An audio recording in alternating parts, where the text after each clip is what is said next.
या अगोदर देशमुख कुटुंबाला कुठल्याही गोष्टीत एसआयटी स्थापन करणं असेल किंवा आरोपीला अटक करणं, मकोका लावणं या अनुषंगाने अनेक वेळा आंदोलन करायला लावले. तर आता 1 वर्षानंतरही कृष्ण आंधळे फरार आहे. तर नेमका आज काही आंदोलनाची घोषणा करताय, त्याच्या पद्धतीने काय चर्चा झाली? हो, आंदोलनाची घोषणा आम्ही करणार आहेत. आम्ही 7-8 दिवसात बैठक घ्यायला लागलो. मला हे मीडियाच्या बांधवाला आत्ताच सांगायचं नव्हतं. आम्ही राज्याची बैठक बोलून आम्ही एखाद्या वेळेस वेळ आली नंतर मस्साजोगमध्येच ती बैठक बोलवणार आणि तिथून आंदोलनाची घोषणा करणार आहेत. कारण जोपर्यंत फडणवीस साहेब पहिले देवेंद्र फडणवीस होत नाहीत तोपर्यंत राज्यात कोणालाच न्याय मिळणार नाही. पूर्वीचा देवेंद्र फडणवीस बघण्याची इच्छा महाराष्ट्रातल्या लोकांची की जे अन्यायाच्या विरोधात लढत होते. आत्ताचे देवेंद्र फडणवीस म्हणजे कुणी चोट्टा आलं, दरोडेखोर आला, बलात्कारी आला किंवा किती घोटाळे करणारा आला किंवा खून करणारा आला तरी ते त्याला शुद्धीकरण करून घेते. ते देवेंद्र फडणवीस महाराष्ट्राला आणि आम्हाला देशमुख या खुनाच्या प्रकरणात नको आहे. आम्हाला वाटतं पूर्वीचा देवेंद्र फडणवीस साहेब तयार व्हावा म्हणजे गोरगरीब जनतेला न्याय मिळत आणि त्यांना जर पूर्वीचं व्हायचं नसेल तर थोड्याच दिवसात तुम्हाला तारीख ऐकायला येईल की महाराष्ट्रात खूप मोठा रोष तयार होणारे राज्यातले लोक सगळे रस्त्यावरती येणार ही एवढी मोठी खतखती हातून फक्त वाट बघतात लोक की देतील वा न्याय. परंतु ही वेगळ्या वेगळ्या बातम्या सरकारचं ऐकून ह्यो जे पेरीतून तो सुटणार आहे ह्या ज्या बातम्या पेरीतून ना याच्यामुळे सरकारला सुद्धा खूप मोठा फटका बसणार. मात्र समाज माध्यमावरती ज्या पद्धतीच्या पोस्ट येत आहेत, व्हिडिओ येत आहेत, कॉल रेकॉर्डिंग येत आहेत, त्यावरून कुठेतरी या पीडित कुटुंबाला धमकावण्याचा किंवा पीडित कुटुंबावरती दबाव आणण्याचा प्रयत्न केला जातोय का? की जसं तुम्ही आता म्हटलं की सुटण्याच्या बातम्या पेरल्या जात आहेत किंवा कॉल रेकॉर्डिंगमध्ये कोणतरी म्हणते की ते बाहेर येणार आहेत, सगळं काही व्यवस्थित होणार आहे. तर या अनुषंगाने काय पीडित कुटुंबावरती दबाव आणण्याचा हा प्रयत्न आहे आणि इथून मागं सुद्धा त्यांनी तेच केलेलं. कुणाचं प्रकरण झालं की दबाव आणायचा. संतोष भैयाचा असं या कुटुंबावरती दाबदडप करायचा, दबाव आणायचा, धमक्या द्यायच्या. महादेव मुंडेचं प्रकरण असेल किंवा ते आंधळेचं प्रकरण असे शेकडो प्रकरण आहेत. हे दबावच आणायचं तंत्रच यांचं होतं आत्तापर्यंत. आणि एक प्रकारे त्यांनी सिद्ध पण केलं त्या दिवशी त्या दाण्यानी की मला तिची आठवण येते म्हणला.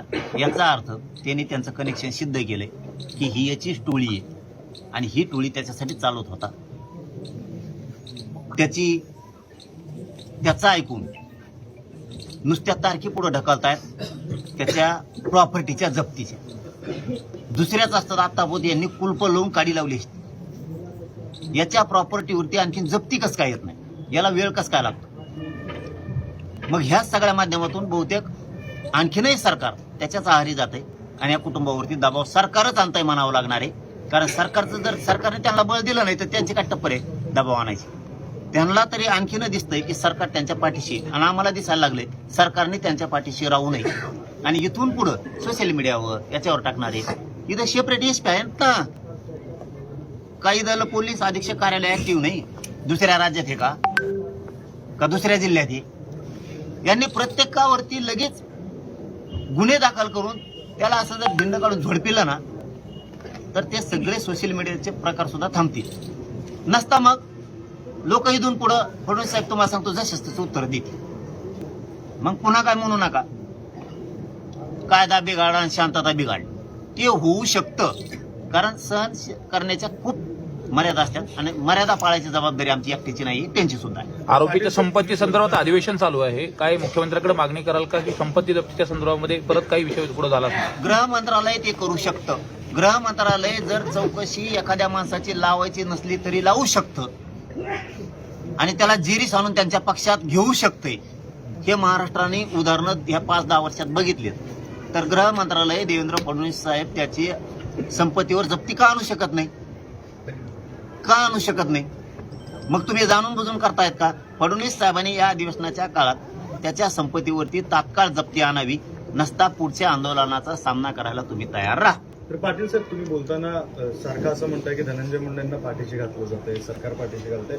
असं काय आहे धनंजय मुंडेंकडे की सरकारला एका आमदारासाठी एवढं सगळं करावं लागतं? यांचे काही व्हिडिओ का कोण त्याच्याकडे लय नीचे नाही लय नीचे आणि एखाद बार घोळात फेळात घेतला असले त्याच्यामुळे भेटेत का काय नसता आम्हाला नाही वाटत हे दबण्यासारखे.